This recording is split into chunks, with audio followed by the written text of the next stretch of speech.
5 होटलमा कहाँबाट के सम्मेलन गर्ने पैसा कहाँबाट आयो अनि त्यत्रा मान्छे त्यत्रो सांसद नभएको मान्छेलाई लगेर चाहिँ कहाँ राख्ने ठुटी खेलमा लगेर गर्ने दे आर एजुकेटिङ पिपल क्या अब नयाँ आउने सांसदलाई पढाउँदैछन् पढ्न गएको त्यस्तो कुराहरूलाई मुद्दा बनाएर न्युज बनाएर बस्ने कस्तो खालको बेवकुफहरू हो क्या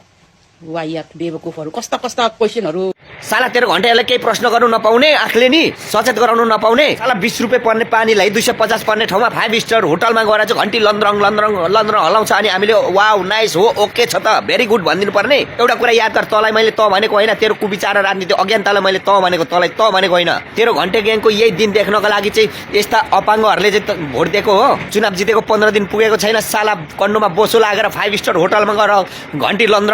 लन्द्रङ हल्लाउँदाखेरि जनताले कन्सियस युवाहरूले कन्सियस पत्रकारहरूले प्रश्न गर्दैन प्रश्न गर्नु नपाउने दे आर एजुकेटेड पिपल रे साले सबै तेरो रासपे ग्याङहरू चाहिँ एजुकेटेड छ भने भुत्रोको लागि त्यहाँ प्रशिक्षण दिनुपर्छ भुत्रोको लागि त्यहाँ बोल्नु सिकाउनु पर्छ आत्मनिर्णय हुनु पर्दैन रोटाएर घोकाएर देश विकास बन्छ र अर्को कुरा पनि याद गर यो पटक रासपालाई भनेको पुरानो पार्टीहरूको विकृतिलाई सुधार्नको लागि मत दिएको हो त्यही विकृतिमा रमाएर घन्टी लन्द्रङ हल्लाउनको लागि भोट दिएको होइन यस्तै फिल्मी शैली र नौटङ्कीले देश बनाउँछु भन्नु भने नि अन्तहरूले नि तेरो घन्टे ग्याङहरूको नि तेरो घन्टी मात्र होइन जुतो पनि छुटाइदिन्छ